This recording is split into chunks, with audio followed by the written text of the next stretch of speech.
Hey everybody, welcome back to Stone Protocol Podcast.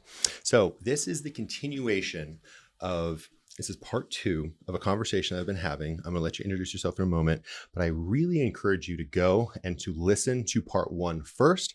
We're going to have a link to that down in the show notes.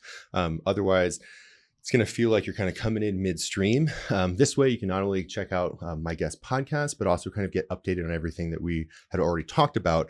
Otherwise, this may feel a little bit jarring to you. I'm not even really going to give much of an intro about what we're going to talk about. I really encourage you to go listen to another podcast. It's not super long. I think we only recorded for like 40-ish minutes. Yeah. So it's really better for you to go listen to that. You literally just click the link below and then come back and finish it out. How about just real quick, you can kind of introduce yourself and give an intro, and we'll just dive back in. Absolutely. Yeah. Thanks. Yeah. My name is Julian Royce. I work here in Boulder as a therapist, psychedelic therapist with IFS, like we were talking about. And it's been a long journey, but I loved our conversation. So I've never done this before, but we just recorded, and now we're jumping into part 2. So it feels good. What for you? So we had a little bit of time in between both of the episodes, or the last episode and this one. When you think back on that, what are some of the things that kind of bubble up from that? I can think of, for me, we're talking about angels and demons and aliens and like predation fields and so there's so much stuff there that I wanted, so many threads. What for you really feels so unique that you maybe haven't had a conversation like that previously with other people, or if you had, it just really lights you up that you kind of want to continue following down as we continue talking now? What really lit you up about that conversation you want to carry forward? Yeah, I mean, there are a few things that I am reflecting on.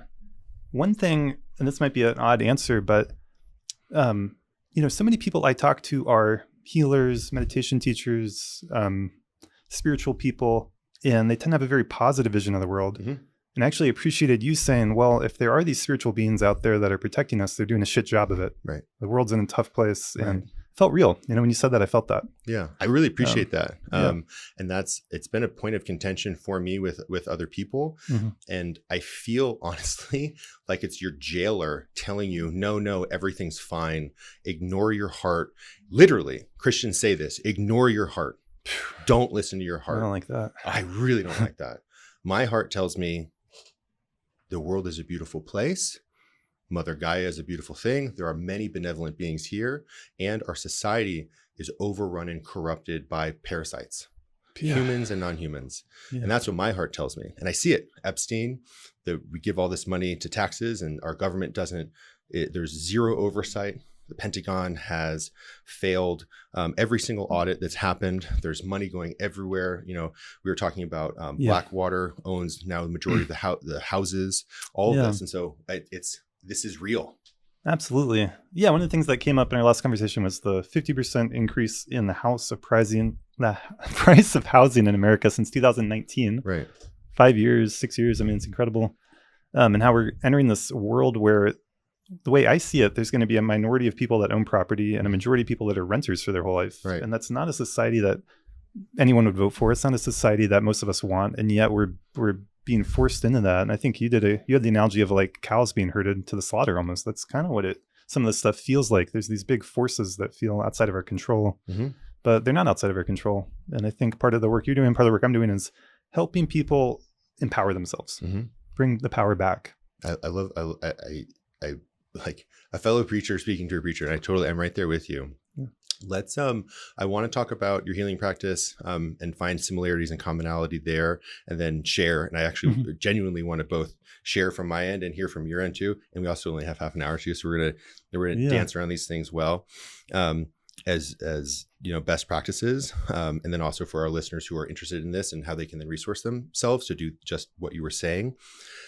I want to kind of first start, though, from this meta perspective, and this is kind of picking up back where we were talking before around these predacious negative entities, at least that I am experiencing. Mm-hmm. We can name them like Baal. We can say Moloch or Moloch. There's others too. Shaitan. I told a very nice version of a story with Luciferian energy, or Lucifer, the morning star, Venus in many traditions.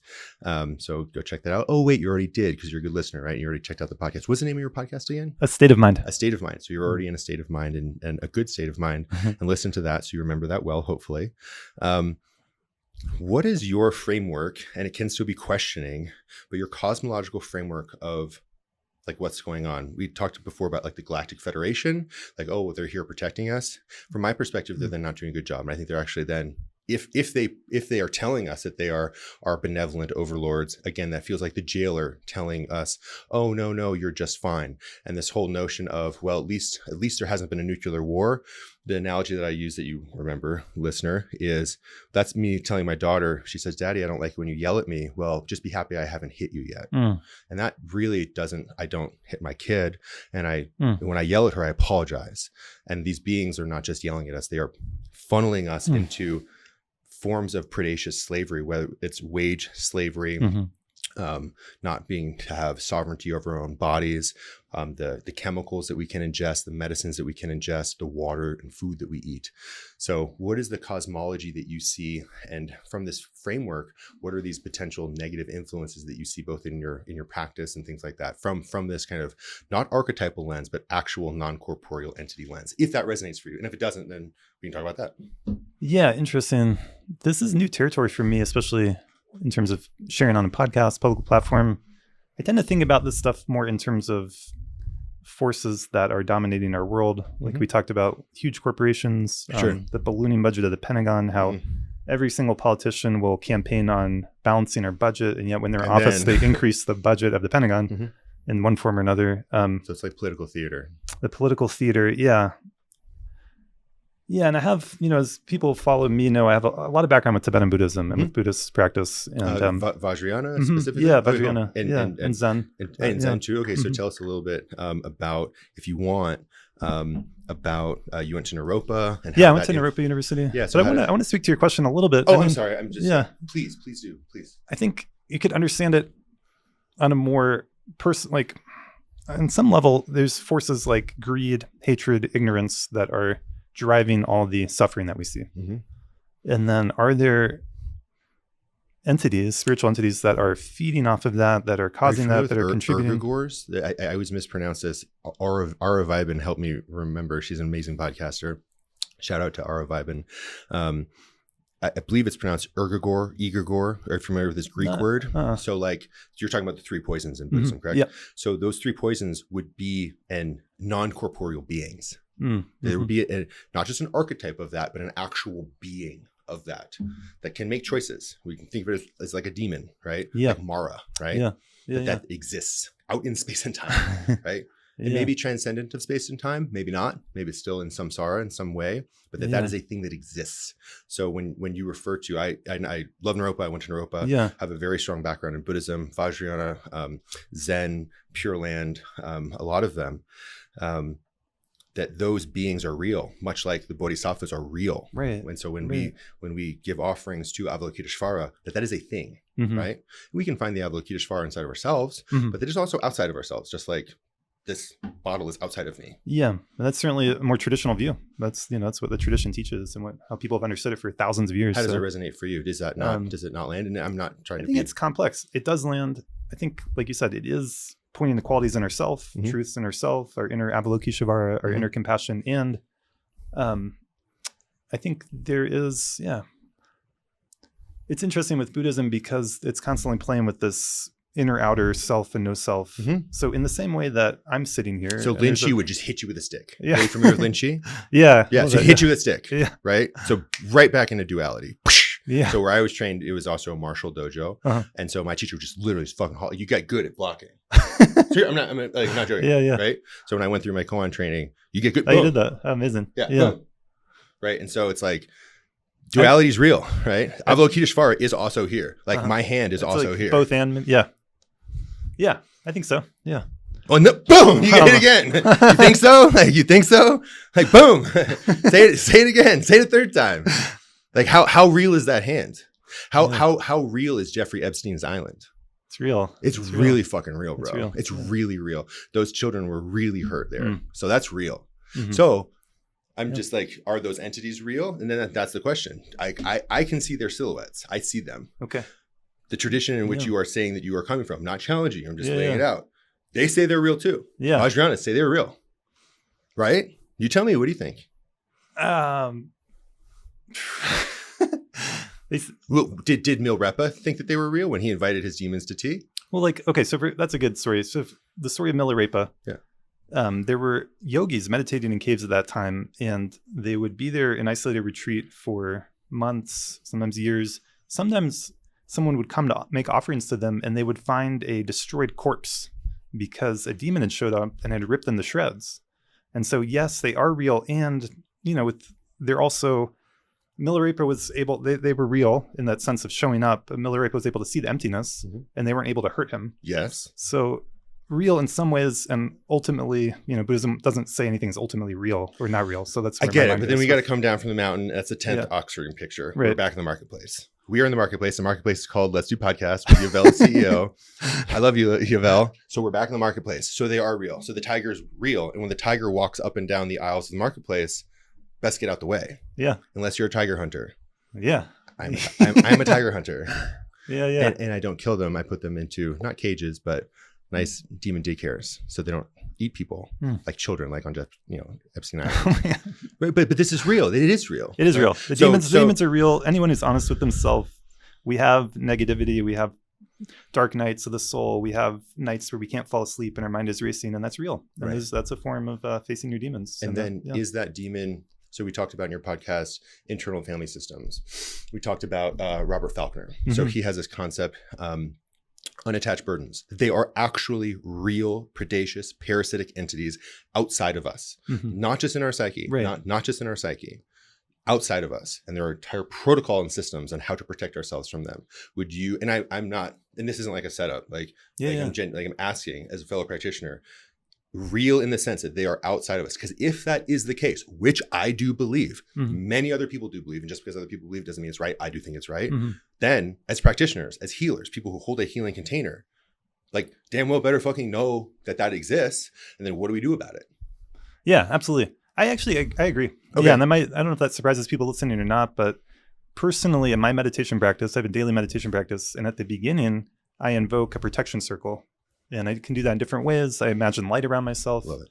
Anytime I'm working with someone in a deeper way, especially involving psychedelics, I'm doing that with them. Yes. I'm guiding them to do that, but I'm holding that space and that vision myself. And because I think you're right. Yeah, absolutely. I mean, and we see it all the time. And another way to understand it is beliefs are super powerful.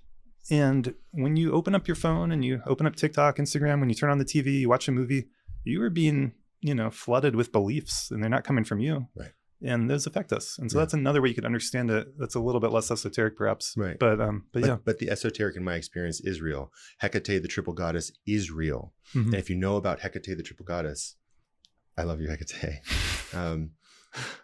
How lucky are we that Hecate is here? I don't know if you're familiar with Hecate. A little bit. Yeah. How the Western esotericism, the mother, the maiden, and the wise woman, the crone. From Greek, right? Yeah. She was one of the Titans. Right. Okay. And Zeus, in their whole craziness, was like, I am not going to throw you down into Tartarus. You are still allowed to do what you do. Interesting cosmology there. I wonder why. I mean, and how the hell did Zeus get to do this? And because he took down his father and all this craziness. I believe these beings were maybe not exactly how those stories go, but that there is truth there. Something happened there. Something happened in Egypt. There were gods that walked among men, controlled them in many ways, gave them Blue Lotus, Australis. This is literally Ra's light. So gave us legal. This is a legal psychedelic. So this is a gift from Australis. It's actually illegal in Louisiana. Oh, is it for real? Yeah, well, legal in Colorado. Blue Lotus. State. Yeah. So wild, but gave us these gifts, these beings from space, according to these traditions. And so then what do we do now as people, where I believe we are operating under this very predacious system that's trying to, for example, tell us that all Jews are bad. It's fucking crazy. It's terrible. Yeah. Or tell us that all Muslims are bad. That's fucking crazy. That's also terrible. Yeah. Right. And they're trying to play us against each other. The right and the left. You asked me about Trump, which I'm totally happy to answer anything about. But it's like Trump is just saying that, Hillary saying Trump. It's just infighting. But that there's this over thing that is basically trying to get us to fight each other, and then potentially either continue to prey on us or to then come in and just knock all the remaining dominoes down. Yeah. How does any of that land? What do you think? Well, I totally agree with our politicians are like puppets on each hand and like who's holding the puppets. It seems like that we're in a kind of democracy. We're given a choice of two candidates for the presidency. And like we talked about in the last episode, the Democratic Party, actually for the last 3 elections, if you're honest, you could look this up in mainstream news sources. I'm not saying anything that controversial, I don't believe.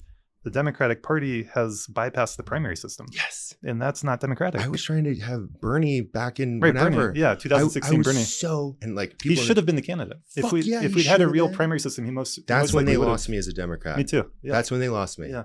I wanted Bernie. I could share a story about that. Please.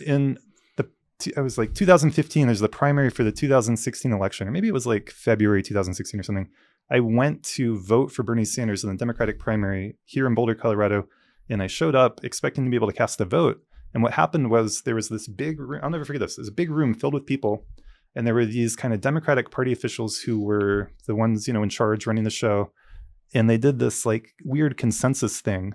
And they got like a room consensus and you could like raise your hand at a few points, but you couldn't actually cast a vote. I wasn't able to fill out like a vote. And then and this is how the Democratic Party in Colorado chooses their candidate. They have these like consensus things. And then it feels like at the end of that process, they're like, okay, Hillary. It's like, what? And then the New York Times, that feels like weird fucking you can magic. You can look at the New York Times.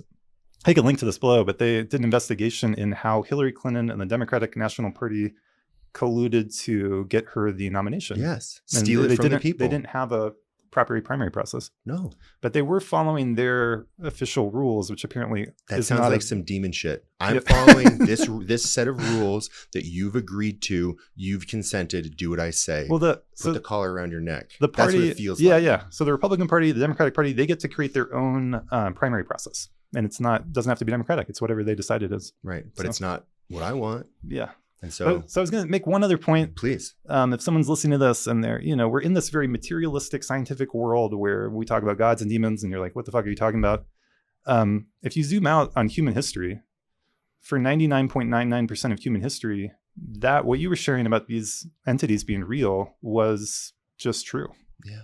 And so we're actually in the minority to have so many people who live in a desacralized world where things have been kind of reduced and everything is just these material processes. And in my experience, I think that's a big part of why people are having so much depression. Yeah. Because it's like the world has been made into this, kind of the magic's been taken out. Cut the heart out of the creature. Yeah. That's what it feels like. Feels like that. Yeah. Yeah. So how do you put that heart back in? Yeah. Good question. I mean, I encourage people to, often I start off with, just basic mindfulness. And just connecting with the body and the magic of your lived experience. What can you actually, not what you're thinking, not what you believe, but what you actually experience. Mm-hmm. And sometimes people like tap, like, can you feel, can you feel this? Can you feel that? I've not ever done that with a client. That's a good, can you actually feel the sense? Feel it? Yeah. Can you feel it? I check in and I'm like, where do you feel that in your body? But tap yourself. Yeah. Do you feel that? Feel the sensation there. All right. I've done another thing that's been interesting where we're practicing mindfulness. We're kind of down regulating, we're being present. And then I'll say a kind of prompt. Okay. And like an example is, we'll be there kind of meditating and I'll say something like ice cream and just stay present with the memories, the emotions, the feelings. What arises for you when I say ice cream. Okay. Because I'm thinking, so like I'll be there I'm thinking of going to this place called Erickson with my mom. And I actually don't have, my relationship with my mom is really hard, but this is a lovely memory. So what a beautiful prompt. Yeah. So I go with my mom and my brother to Erickson's ice cream, and their ice cream was so good. All I would need to get is vanilla ice cream with raspberries. Nice. But that's how good their ice cream was, because it was a local farm in Massachusetts. That the milk was so good, the sugar was so good. You just needed vanilla and raspberries, like so pure. So pure. And we would sit in the back of our hatchback. What is it? Land Rover or whatever, like this old beat up truck. It was fucking great. And it was like, our dogs were there, our standard poodles that we were trained to be therapy dogs. And we would just eat our Erickson's ice cream. And it was like a perfect moment. That's what comes up for me when I hear ice cream. Yeah. So it evokes this whole memory from your childhood. And there's a lot of feeling there, right? You're feeling something, you're remembering something. And it's sad some of the people I work with, and I think this is more and more common in our society, they think they don't feel much. Yeah.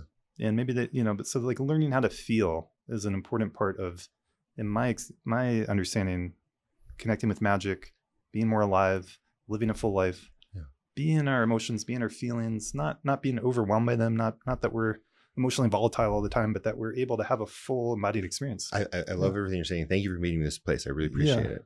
When someone has a negative emotion, so let's say a client comes and says, hey, I'm getting triggered by this thing. And how do they hold those negative emotions? And how do you help a client hold a negative emotion? That's a great question. I mean, that's a big part of what this work is all about. One way is curiosity. Mm-hmm. Like you just said, how do you feel it? How do you notice it?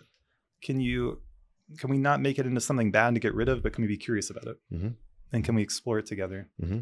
And then I like to go in the direction of internal family systems. Mm-hmm. Can we dialogue with it? Can we talk to it? What's the message here? What is the belief there? Mm-hmm. And often with that is fear. Often the negative emotion maybe always has fears. And it can be really helpful to not just say, okay, there's fear there, but put the fear into a complete sentence with a period at the end. There is fear that I will be annihilated. Yeah. That's why I'm really pissed at that person. Yeah. Something like that. There's something there and it can be really deep. Yeah. And to slow it down. Yeah. I ask people, what's the worst case scenario here? And they go, well, it's probably not. No. Slow down.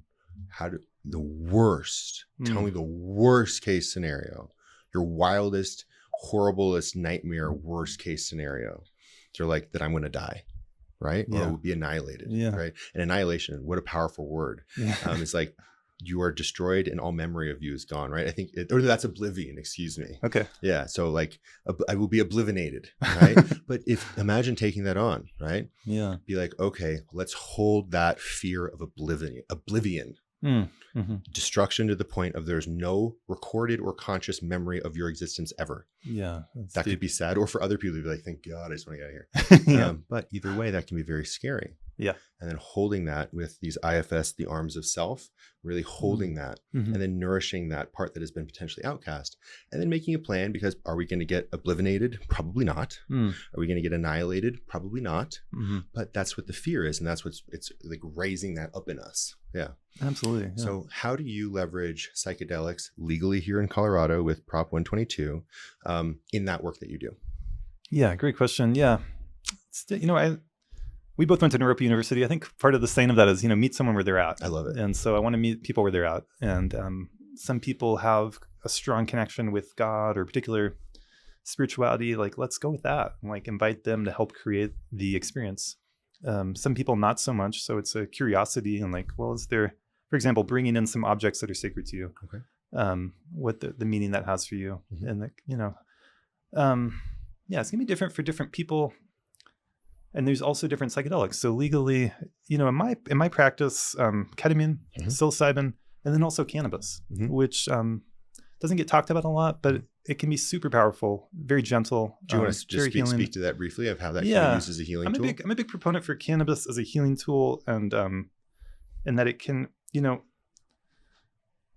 it's interesting because a lot of people have an idea about what cannabis is, and a lot of people have experience with it. And if someone is using it every day, we all know that it's possible to overuse it. Sure. We all know the downsides. It can take away motivation. It can take away memory. It can make you hazy. But that's only if I do it too regularly. Right. If you're doing too often, and then also look at the intention, if there is any. But on some level, there is some intention there. The intention may be to check out or be entertained, or I'm bored, so I want to smoke some weed, or look at your intention, look at how you're using it, look at what you're doing when you use it, all that stuff. So put all that to the side. If someone can refrain from THC for just 3 days, if they're a habitual user, or if you're not using habitually, you already have a low tolerance, set up a real ceremony, take it in with healing intentions, whatever your prayers, your intentions are for yourself, take it in really consciously and be with that experience without distraction, without entertainment, like you're being with yourself. It's incredible what can open up. What if someone can't do that on their own? They find that they fall into something. And I think this is then the purpose of practitioners like you and like I to hold that container. Yes. How do you then hold a container for people when they're using psychedelics? And then I think you also mentioned psilocybin and then also ketamine as well. Yeah. Yeah. I will create the experience. So we'll talk about it ahead of time. We'll plan it out. We'll talk about the intentions, what they're working on. Especially with psilocybin and ketamine, I'll make sure that we've had at least a few sessions together before we use medicine. So it's, I look at it like a mutual co-creation. Psilocybin is, obviously, it's so powerful, it's so intense. there's the preparation, there's the ceremony itself, and then there's the integration, the phase afterwards. One thing that I could share with people, anytime you have a psychedelic experience, try to give yourself a full rest day the day after. Try to really let yourself rest, sleep, not have stress for a day or two if you can. I think that's huge. And I think that gets missed a lot. And I think that part of when people have less positive experiences or negative experiences, or they feel like they're getting burned out, maybe they went to a rave all day Saturday, right, and then they had work Sunday, and then they had a stressful work week, or so I think that's a really important piece.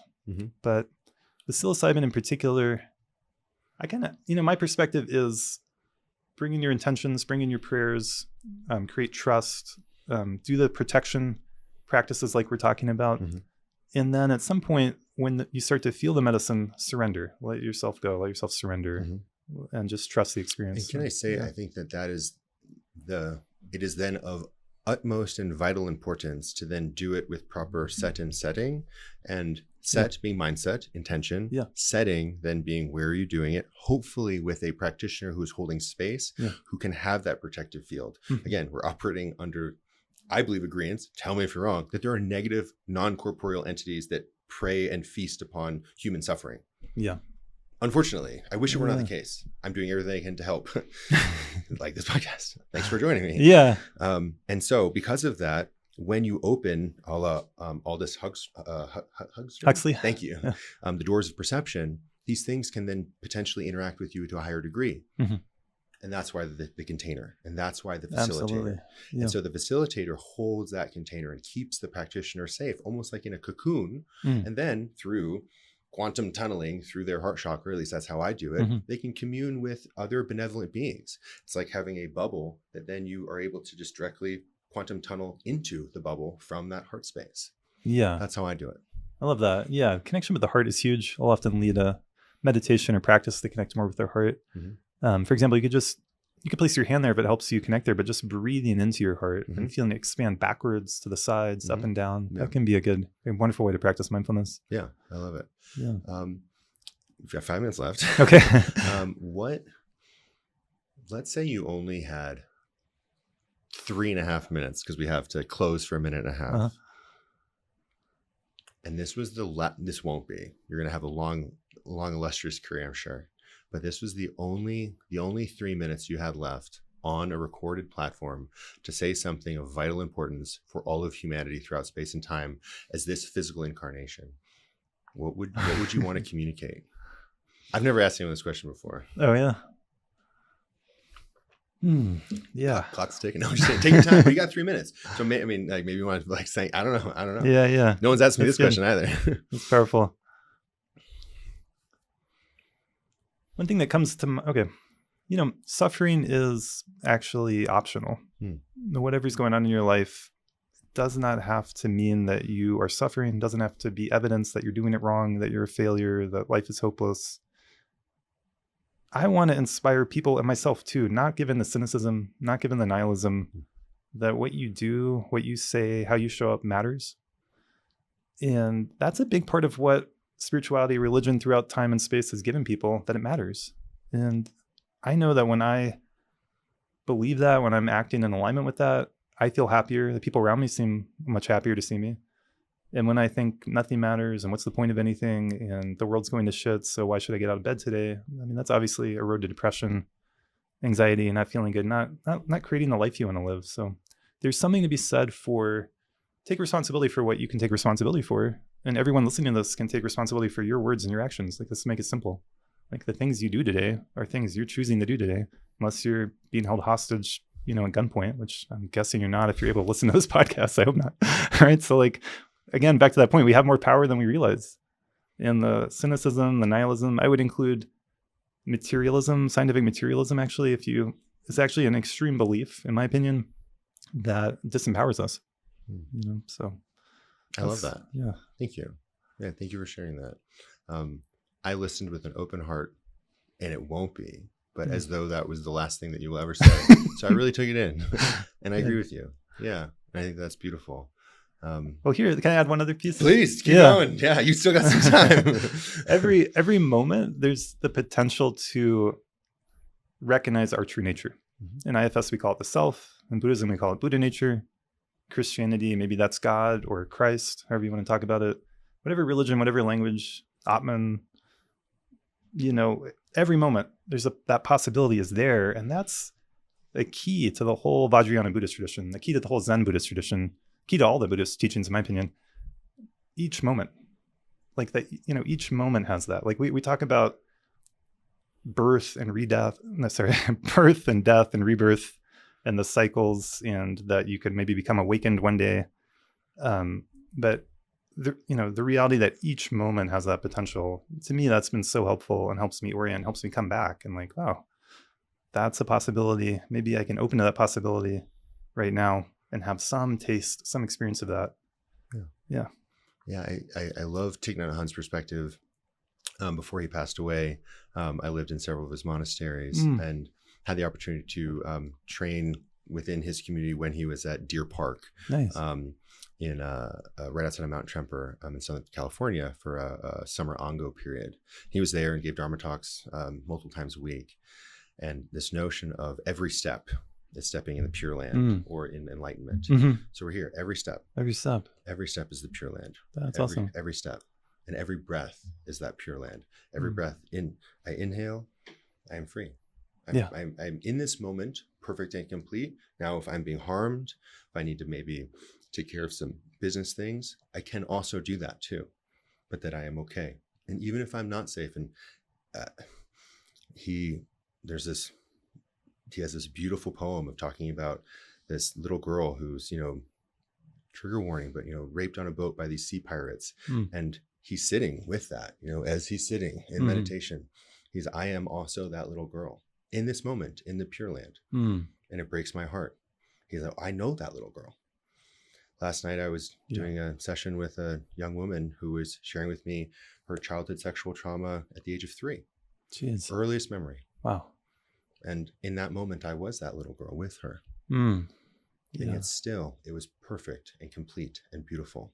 And that little girl, the one that I was working with, is now a beautiful woman, very powerful witch in a good way. That's a compliment. Yeah. She's a healer.